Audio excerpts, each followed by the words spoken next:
Familia, buenos días, ¿cómo están ustedes? ¿Cómo amanecieron? Espero que todo esté bien, en victoria. Aquí estamos transmitiendo una nueva conexión divina, una nueva oportunidad que Dios nos da para conectarnos con su reino siempre. Su palabra dice: buscar primeramente el reino de Dios y su justicia, y todas las demás cosas vendrán por añadidura. Eso es lo que pretendemos siempre hacer cada mañana. Lo primero, buscar del reino de Dios y su justicia primeramente, y las demás cosas van a ser añadidas a nuestras vidas. Les doy la bienvenida a todos y a todas, y agradecerles por su compañía, por su amabilidad, porque siempre están allí, porque han acompañado a su servidor ya hace mucho tiempo, ¿verdad? Sé que no es fácil levantarse muy temprano en la mañana, prepararse y todo esto, pero lo hacemos con todo el honor de enseñarle a los hijos del Dios vivo.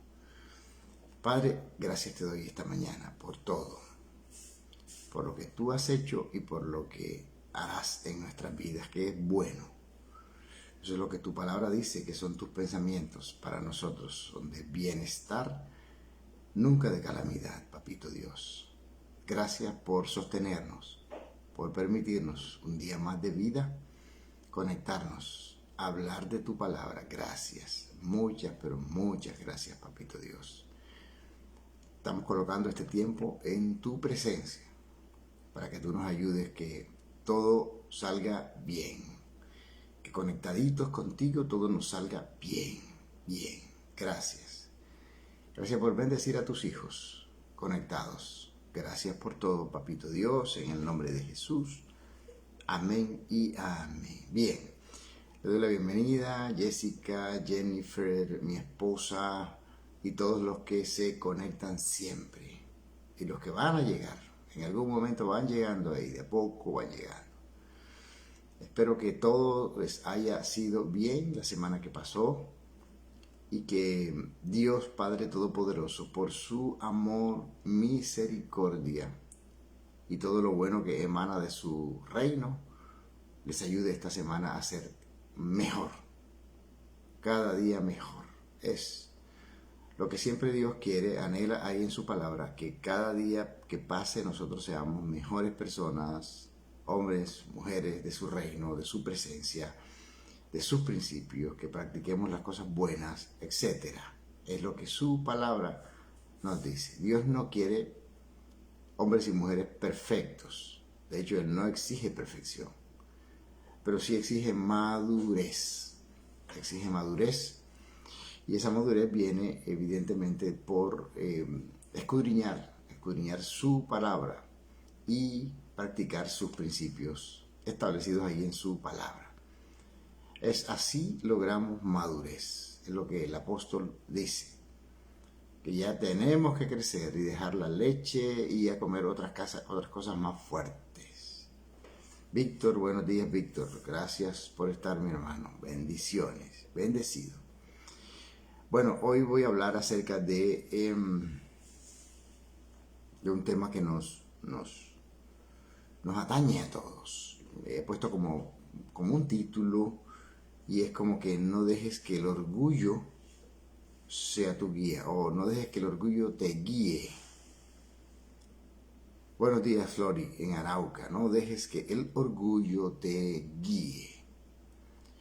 Y qué interesante, porque lo que vamos a hablar hoy, pues prácticamente todos lo vivimos, a todos nos toca en algún momento de nuestra vida, a todos nos empaña un poco la vida, ese orgullo que llevamos allá muy, pero muy profundo.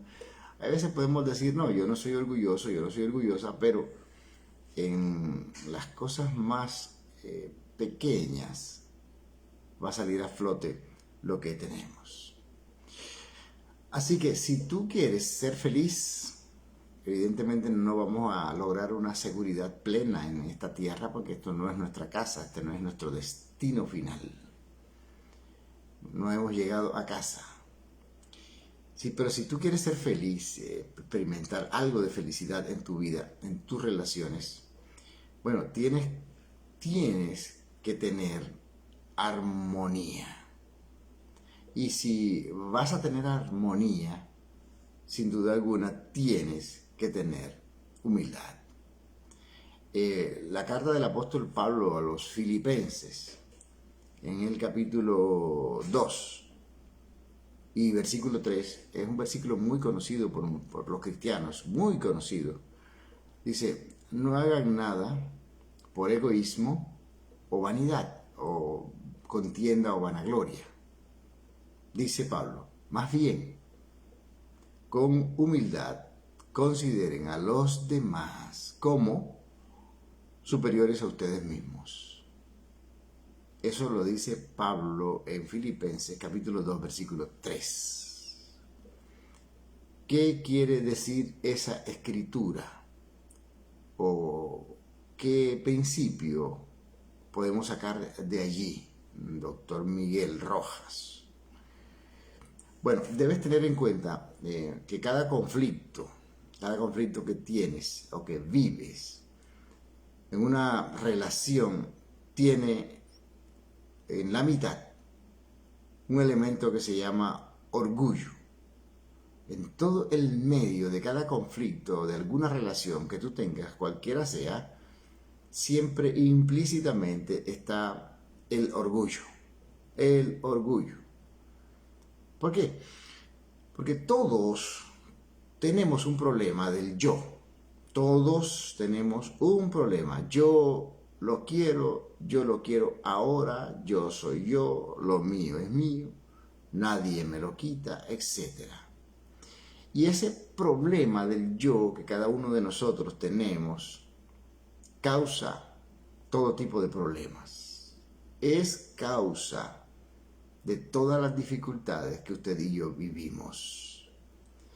En cualquier relación, de cualquier tipo que tú manejes, porque todos manejamos relaciones, nunca, es el consejo de la Biblia, nunca permitas que el orgullo sea tu guía, porque el orgullo es la raíz de cualquier otro pecado en tu vida. El orgullo. Por eso Pablo dice ahí en Filipenses capítulo 2, versículo 3, no hagan nada por egoísmo o vanidad. Más bien, con humildad consideren a los demás como mejores personas que ustedes, como superiores a ustedes mismos. Es un versículo complicado, difícil, porque como les dije, nosotros nos creemos lo mejor de lo mejor y el orgullo normalmente nos gana la partida al momento de sopesar nuestras relaciones o de practicarlas o de vivir en ellas.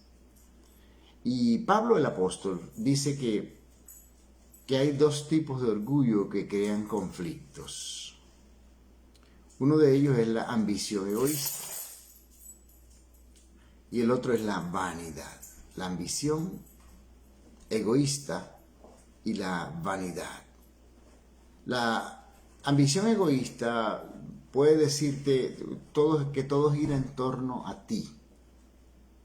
Todo gira en torno a ti. Y la vanidad significa siempre tengo la razón. Yo siempre tengo la razón. Los demás están equivocados. Es lo que el apóstol Pablo nos dice que hay ahí. ¿Qué nos causa esto? Todo tipo de problemas. ¿Qué nos causa esto? Todo tipo de conflictos. Todo tipo de dificultad al relacionarnos con cualquier persona. Y eso empieza por las personas más cercanas. Nuestra familia cercana, esposas, esposos, hijos, hermanos, padres. Ahí empiezan los mayores conflictos cuando vivimos esto del orgullo, cuando permitimos que el orgullo gane ventaja en nuestra vida. Santiago, el escritor del libro de Santiago, en el capítulo 3, en el versículo 16, dice, donde hay envidia y ambiciones egoístas, también habrá desorden y toda clase de maldad. Santiago 3:16. Cuando usted encuentra confusión en su lugar de trabajo, en su casa, en su iglesia, en tu hogar, en tu matrimonio, en el gobierno, en la familia, puedes dar por seguro que ahí hay una ambición desmedida y eso va a causar confusión en tu entorno, cualquiera sea el lugar donde te muevas y cualquiera sea el tipo de relaciones que tú tienes. Tú vas a encontrar allí caos, desorden. Cuando una persona se cree superior, tú vas a encontrar desorden. El tema del liderazgo cristiano, ese que Dios nos ha llamado a muchos a ejecutar, dice que tú eres la última parte cuando ejerces un liderazgo. Eso fue lo que Jesús enseñó. Cuando tú eres un líder, sobre todo en el asunto, en el ambiente de la cristiandad, tú tienes que convertirte, como dice la palabra de Dios, en el siervo de todos. Lamentablemente hay una tendencia de nuestros amigos líderes a creerse superiores cuando llevan a cabo un ministerio o cuando ejecutan una labor de guía de liderazgo ministerial. Tiene que ser contrario, totalmente contrario. Usted es el siervo, el servidor de todos. La palabra siervo es igual a la palabra ministro en la palabra de Dios. Y significa aquel que hace las veces de servidor, servicio, prestar un servicio, como ir a una casa, a hacer las labores de aseo, de cocina, de lavar, etc. Eso es lo que la palabra de Dios dice. Lamentablemente, pues algunos se creen superiores y ya no pisamos el mismo piso donde pisan los demás. Eso es orgullo, eso es vanidad y eso crea conflictos, eso crea caos, eso crea desorden. Y Dios no se mueve en el desorden, Dios se mueve en el orden. Háganlo, dice el apóstol Pablo en la primera carta a los Corintios, en el capítulo 15, versículo 40 dice, háganlo todo decentemente y en orden, no caos, no caos. Bueno, la nueva traducción viviente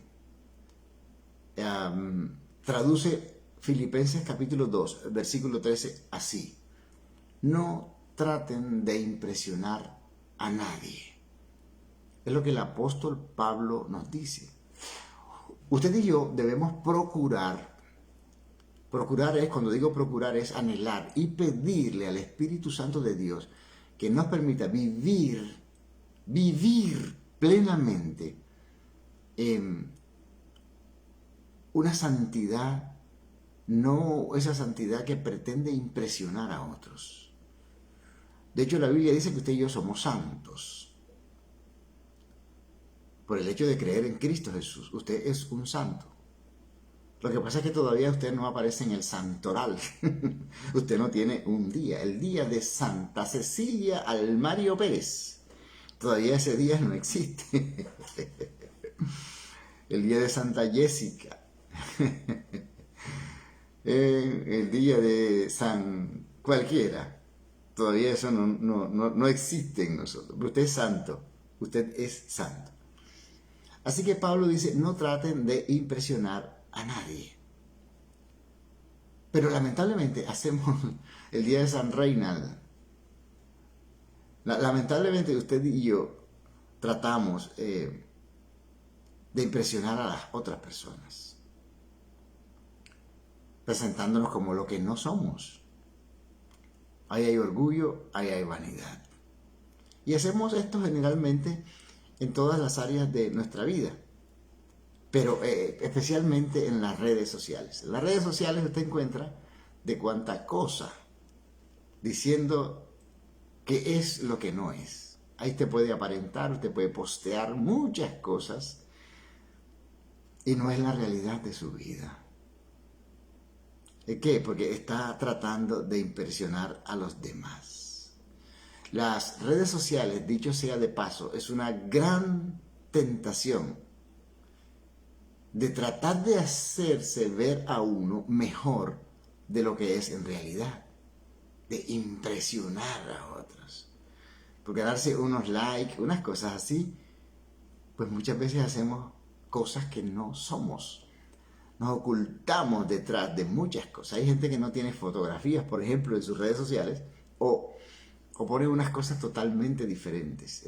Tratando de escabullirse, de impresionar o de impactar, o de hacer creer a otras personas lo que no es. En Gálatas, en la carta de los Gálatas, el apóstol Pablo enumera por lo menos unos 17 efectos de vivir con orgullo en nuestra vida, de vivir orgullosamente. Dice, por ejemplo, que cuando vivimos una vida egocéntrica, eso se manifiesta en todo tipo de maneras y prácticas que nosotros ejecutamos en nuestro diario de vivir. Comienza diciendo cosas como la autosatisfacción. Pablo dice que la autosatisfacción se manifiesta, por ejemplo, en la inmoralidad sexual, en las fiestas desenfrenadas, en borracheras, y esto evidentemente cuando uno tiene orgullo es de esperarse que suceda. Pero cuando Pablo enumera una lista de pecados, de cosas de la carne, en realidad esas cosas nos apartan de Dios y nos hacen practicar lo contrario que el Padre Celestial pretende que usted y yo vivamos en esta tierra. En Gálatas, en el capítulo 5, el versículo 19 al 21, Pablo enumera una lista de pecados carnales. Son pecados que se manifiestan en su carne. Dice manifiestas, dice Pablo. Son las obras de la carne. Dice Pablo, cuando ustedes, escuche bien, siguen los deseos de la naturaleza pecaminosa, los resultados son más que claros. Peleas, celos, arrebatos de furia, ambición egoísta, discordia, divisiones, envidias. Ahora, Pablo también dice, permítanme repetirles esto, que los que practican estas cosas no heredan el reino de Dios. No pueden heredar el reino de Dios. ¿Qué es el reino de Dios? Evidentemente estos versículos no se refieren a la salvación y a la vida eterna, en donde algunos posiblemente han tratado de confundir. No es que hayan tratado, sino que no saben de qué se trata. Entonces él dice, si tú practicas alguna de estas cosas, te vas para el infierno. Eso no es lo que dice la Biblia en Gálatas 5, del 19 al 21. Dice que los que practican estas cosas no van a heredar el reino de Dios. ¿Qué decir? No obtienen del reino de Dios, que usted lo vive aquí y ahora, o lo empieza a vivir aquí y ahora, y se manifestará plenamente cuando usted esté en la presencia de Cristo. No obtiene usted lo que necesita para vivir una vida como Dios quiere. ¿Por qué? ¿Sabe cuántos mentirosos son cristianos? Muchos. ¿Sabe cuántos chismosos son cristianos? Cientos de miles. ¿Sabe cuántos que causan división son cristianos? Cientos de miles. Todos esos están metidos en esa lista.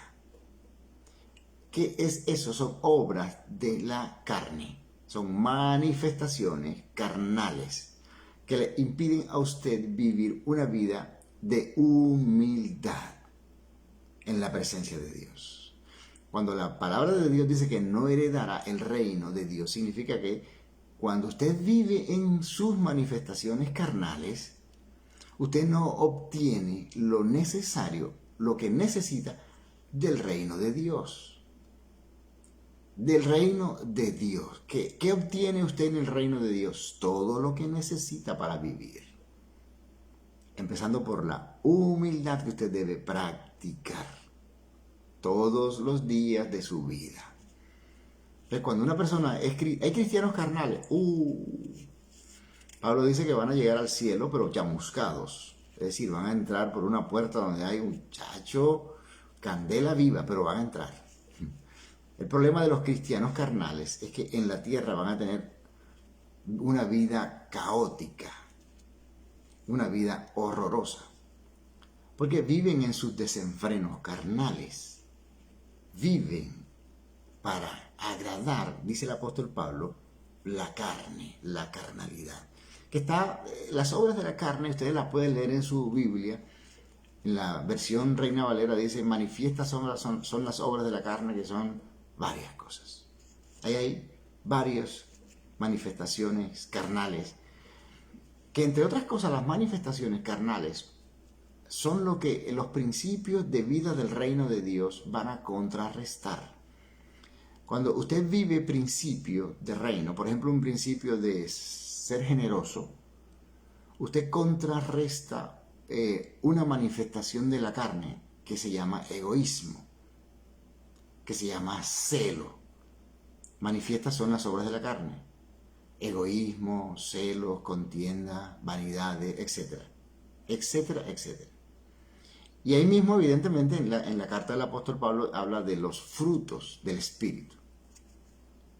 Una cosa son los frutos del Espíritu y lo contrario son las manifestaciones de la carne.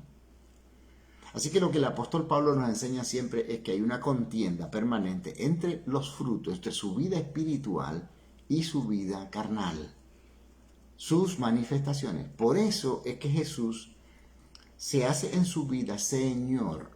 El Señor Jesús, lo que pretende en su vida cuando llega a ella, después de otorgarle la salvación, es ser su Señor. Es empezar a ayudarlo a que vaya dejando paulatinamente las manifestaciones de la carne. Usted no va a dejar eso automáticamente. Usted no es que me convertí en cristiano y ya no soy celoso. Me convertí en cristiano y ya no soy chismoso. Me convertí en cristiano y ya dejé los tragos. Me convertí en cristiano y esto. No, eso es un trabajo paulatino que se va superando en la medida en que usted aprenda principios y los ponga en práctica. De eso se trata la vida cristiana. Nada más. Eso se logra evidentemente a través de lo que la Biblia considera como discipulado. Usted debe discipularse. ¿Qué es discipularse? Aprender principios y aplicarlos en su vida. Jesús dijo cuando ordenó la gran comisión: vayan, es decir, busquen y hagan discípulos, enseñando todas las cosas que yo os he enseñado a ustedes, y bautícenlos en el nombre del Padre, del Hijo y del Espíritu Santo. Eso es la gran comisión, eso es lo que usted y yo debemos llevar a cabo, pero discipularlo. ¿Está bien, mis amados? Así que cuando nosotros tenemos estas manifestaciones carnales, peleas, celos, arrebatos de furia, ambición egoísta, discordia, divisiones, envidia, usted va a tener una vida caótica y no va a heredar lo necesario del reino. ¿Es fácil comprender esto? Es fácil. Lo que le estoy diciendo es que puede haber cristianos carnales. Claro, evidentemente sí, porque si no fuera así, pues Pablo no lo escribiera en Gálatas. ¿Está claro? Muy claro de comprender. Ahora bien, si tú quieres ser feliz o tener algo de felicidad en esta vida, en tus relaciones, porque las obras de la carne que hacen, asesinan tus relaciones. Todo se trata de relaciones. Todo se trata de acabar con tus relaciones cuando tú eres una persona carnal. Nadie quiere estar con un energúmeno, una persona rabiosa, enojosa, airada. No quiere estar nada. Nadie quiere estar, por ejemplo, con personas negativas. A todo le ven el negativismo. No queremos estar con eso. Eso son manifestaciones de la carne. Si tú quieres ser feliz, tener algo de felicidad en esta vida, tienes que ser una persona armoniosa, que tenga armonía. Y si vas a tener armonía, tienes que pedirle al Espíritu Santo que te dé humildad. Ser una persona humilde, pero una humildad verdadera. No es decir, yo soy humilde y aquí he llegado, y cuando te llegan las pruebas carnales, explota tu carnalidad. Por eso la palabra de Dios te dice, el consejo bíblico para hoy es, no dejes, no permitas que el orgullo sea tu guía de vida. Erradícalo. ¿Cómo? Con la fuerza del Espíritu Santo. No es con espada, no es con ejército, es con el Espíritu Santo de Dios. Ahora, reflexionemos sobre esto. ¿Cómo describirías el fundamento de tus relaciones? ¿Estás en la relación, en una relación o en unas relaciones para servirte a ti mismo o para servir a los demás? ¿Cómo estás viendo eso? ¿Cuáles son, la otra pregunta, son las prácticas de mantener la humildad en una relación? Es una práctica, sí. Para poder llegar a la madurez usted tiene que practicar y practicar y practicar. Ahora, ¿cómo has visto tú que el orgullo destruye las relaciones? Posiblemente tú tengas alguna experiencia de eso. Y lo estoy hablando a personas que somos orgullosos. Usted y yo somos orgullosos. Tenemos ese hálito del orgullo que nos sale en cualquier momento. Yo sabía que eso iba a pasar. Yo tenía razón. Tenemos orgullo. La pregunta entonces es, ¿qué puedes hacer hoy para ayudar a restaurar esas relaciones rotas, esas conexiones que se rompieron, esas relaciones que por tú practicar algo diferente a la humildad se reventaron? Hay gente que hace muchos años no se habla, no se dirigen la palabra en sus propias casas, porque algo pasó alguna vez. Un hálito de orgullo apareció en el ambiente y ¡pum! Cayó la bomba y todo explotó y todos volaron por los aires. Y eso se rompió allí y quedó roto para siempre. ¿Qué vas a hacer con eso? Tienes la humildad necesaria de ir a donde esas personas y decir, aunque no tengas la culpa, hey, perdón. Perdón. Pero ¿por qué no? Perdón. Ya, restaura. Recuerda que la Biblia dice que tú y yo, que éramos enemigos de Dios, Él nos hizo sus amigos, con el propósito de hacer otros amigos, de restaurar relaciones, es lo que dice la Biblia. De eso se trata la vida en la tierra. Relaciones. Cada vez que usted está en algún lugar, tiene personas a su alrededor. Eso significa relaciones. Oficina, casa, vecinos, asamblea del edificio, el portero, en fin. El abuelo, el papá, el hermano, la hermana, la tía, el pastor, la esposa del pastor, el líder de alabanza, que cree que es el último querubín, en fin, es el líder que está ahí en la puerta, el que sienta, no se siente ahí, hermana, ese puesto no es para usted. Ese, Dios mío, Jesús, Padre, necesitamos que tú nos des, pero mucha humildad real en nuestro corazón, para poder vivir una vida práctica y obtener felicidad en la tierra. La humildad, finalmente, para terminar, proporciona felicidad, una felicidad genuina aquí en la tierra. Cuando usted es humilde, cuando es una persona que sirve, usted es feliz. Padre, gracias. Te damos por tus hijos y por tus hijas conectados en esta práctica ya de principios de vida, de reino, en donde pretendemos no solamente enseñar, sino vivir los principios de vida del reino. Eso que tú dejaste establecidos en tu palabra para ser hombres y mujeres maduros, realmente de reino. Nosotros hemos venido a servir y no a ser servidos, para alcanzar a otros, así como Jesús lo hizo, para dar su vida en rescate de muchos. Ese es nuestro llamado y así lo haremos. Y enseñaremos siempre principios de vida de reino para alcanzar a aquellas personas que serán felices un día a nuestro lado. Te amamos, Papito Dios, y te bendecimos. Y te damos gracias por todos. Te pido que la semana que inicia hoy domingo sea una semana de bienestar. Esos son los pensamientos tuyos para nosotros. Nunca de calamidad. Tus pensamientos son buenos para nosotros, Papito Dios. Gracias por enseñarnos principios, por llevarnos a la práctica de los principios. En Cristo Jesús te amamos. Amén. Bien, amados, estamos cerca. ¡Wow! Estamos muy cerca de reunirnos. Estoy emocionado.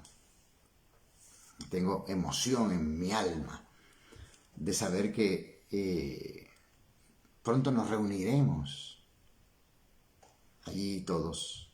Estén pendientes al WhatsApp del grupo, que voy a colocar ahí la semana que viene algunas pautas de lo que vamos a hacer.